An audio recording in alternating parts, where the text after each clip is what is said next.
Bismillahirrahmanirrahim. Assalamualaikum warahmatullahi wabarakatuh.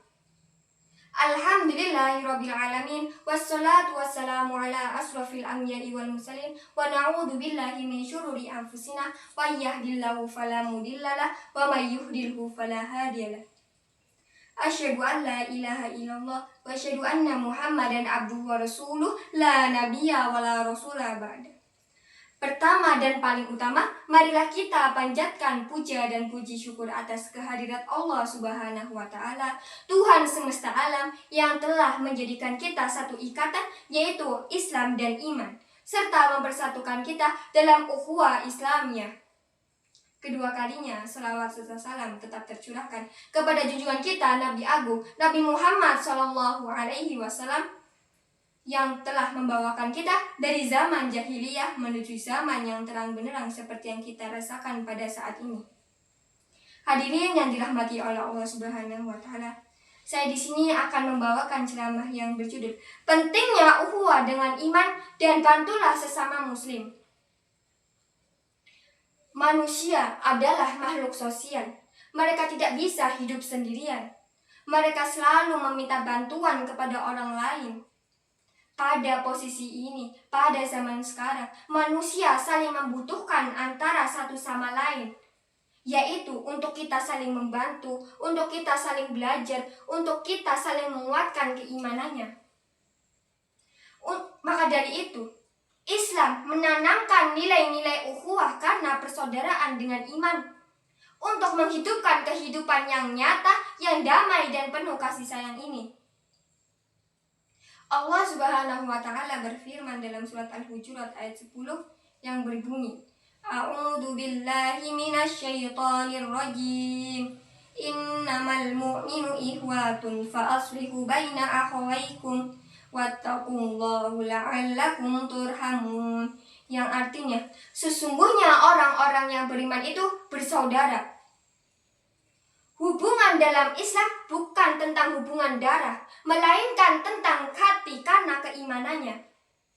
Dalam ayat tersebut menjelaskan bahwa perintah langsung dari Allah Subhanahu wa Ta'ala bukan tentang nasihat. Persaudaraan dalam Islam tidak dibatasi dengan suku, ras, negara, maupun warna kulit. Tetapi persaudaraan ini yang menyatukan kita adalah iman kepada Allah Subhanahu wa Ta'ala.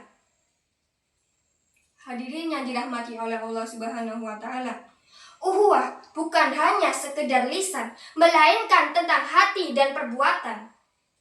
Jika saudara kita sedang sakit, mari kita bangkitkan semangatnya.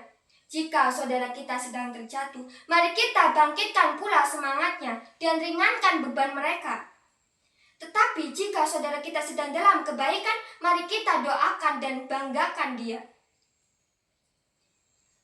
Hadirin yang dirahmati oleh Allah Subhanahu wa Ta'ala, ukhuwah persaudaraan sebagai badan yang utuh. Jika satu sakit, maka semuanya ikut merasakan sakitnya. Sebaliknya, jika saudara kita sedang terjatuh, mari kita tolong, mari kita menguatkan keimanannya. Ukhuwah dalam persaudaraan kuat bagaimana? Seperti bintang-bintang yang mencahayakan langitnya di malam hari. Ukhuwah bukan sekedar kata-kata, melainkan ukhuwah adalah tanggung jawab besar. Tanpa adanya ukhuwah, kita mudah adu domba, kita adanya pertengkaran, kita mudah terpecah belah. Rasulullah SAW bersabda, La yu'minu ahadukum hatta yuhibba li ahlihi ma yuhibbu li nafsi. Yang artinya, tidaklah salah seorang di antara kalian hingga ia mencintai saudaranya seperti halnya ia mencintai dirinya sendiri. Hadis riwayat Muslim. Dalam hadis ini menegaskan bahwa kekuatan keimanan seorang muslim sebagaimana ia memperlakukan saudaranya. Jika kita mempunyai keimanan, maka kita tidak akan membodohinya, kita tidak akan memfitnahnya, kita tidak akan membohonginya. Malah sebaliknya, kita akan mendoakannya, kita akan menghormatinya, kita akan menjaga nama baiknya. Tanpa ukhuwah, seperti bintang-bintang yang kehilangan orbitnya, akan padam di tengah gelapnya dunia. Persaudaraan dalam Islam tidak dibangun di atas sosial, melainkan di atas dasar keimanannya. Iman adalah pengikat hati yang paling kuat sesama muslim. Tanpa adanya iman, hubungan menjadi biasa. Tapi dengan adanya iman, ikatan hati menjadi yang diridhoi oleh Allah Subhanahu wa Ta'ala. Jika kita mempunyai keimanan, kita tidak akan tega melihat saudara kita sedang sakit, melihat saudara kita sedang terjatuh, seperti Palestina. Palestina yang kelaparan, maka Indonesia akan membangunkan dana, akan membagikan dana ke Palestina, akan membagikan makanan ke Palestina.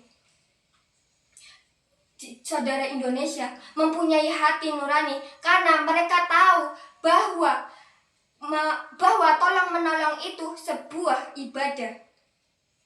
Rasulullah SAW bersabda, barang siapa yang menolong kebutuhan saudaranya, maka ia akan ditolong oleh Allah kebutuhannya. Hadis riwayat Muslim. Jika kita mempunyai semangat untuk saling tolong menolong, untuk saling membantu, untuk saling menguatkan, maka umat Islam akan dijadikan umat yang dihormati, umat yang menjadi kuat. Hadirin yang dirahmati oleh Allah Subhanahu wa Ta'ala, persaudaraan tanpa adanya makna, persaudaraan tidak beriman tanpa adanya makna. Seperti halnya kita saling tolong menolong dalam keberkahan dan ketakwaan. Allah Subhanahu wa Ta'ala berfirman dalam surat Al-Maidah ayat 2 yang berbunyi, A'udzu billahi minasyaitonir rajim. Wa ta'awanu 'alal birri wat taqwa wa la ta'awanu 'alal itsmi wal 'udwan wattaqullaha innallaha syadidul iqab. Yang artinya, tolong menolonglah kalian menggunakan kebijakan dan ketakwaan. Jangan tolong menolonglah kalian dalam perbuatan dosa atau pertengkaran. Bertakwalah kepada Allah Subhanahu wa Ta'ala. Sesungguhnya Allah berat siksaannya. Ayat ini menjelaskan bahwa seorang muslim tidak boleh hidup untuk dirinya sendiri, melainkan seorang muslim harus berhidup sosial, yaitu saling tolong-menolong. Kita jangan membuat masalah. Menolong itu adalah sebagian dari kita mewajibkan keimanannya. Tolong-menolong bukan sekedar harta, melainkan kita berdoa untuk orang yang sedang sakit, kita dengan tenaga, kita dengan ilmu, maka kita itu sudah disebut tolong-menolong. Menolong bukan hanya di dunia, menjadikan pertolongan akhirat kita di kelak nantinya. Hadirin yang dirahmati oleh Allah Subhanahu wa Ta'ala, menolong bukan hanya sekedar menolong, melainkan menolong bisa dengan cara yang lain. Cahaya-cahaya keimanan kita akan terang jika kita saling tolong-menolong, jika kita saling meningkatkan keimanannya. Maka langit itu tidak akan padam. Kita akan menjadi galaksi of ummah yang mencahayakan di dunia ini. Kita harus tolong-menolong kepada sesama muslim. Pertengkaran adalah sebuah kegelapan. Maka kita tolong-menolonglah sebagai umat muslim. Jika kita perbedaan pendapat, maka kita tidak boleh saling adanya perpecahan. Hadirin yang dirahmati oleh Allah Subhanahu wa Ta'ala, pada zaman sekarang media sosial merajalela. Media sosial adanya pertengkaran yang tidak ada sebabnya. mereka pertengkaran yang tidak berguna, maka kita bangkitlah semangat kita untuk menghapus semua pertengkaran semua umat muslim ini. Janganlah kalian bertengkaran. Semoga kita saling mencintai karena keimanannya dan saling tolong-menolong karena kasih sayang. Hari Senin menyambut tamu, tamu sudah punya kekasih. Saya undur diri memperjuangkanmu. Sekian dan terima kasih. Salam-salam untuk semua. Tolong doakan yang terbaik. Wassalamualaikum warahmatullahi wabarakatuh.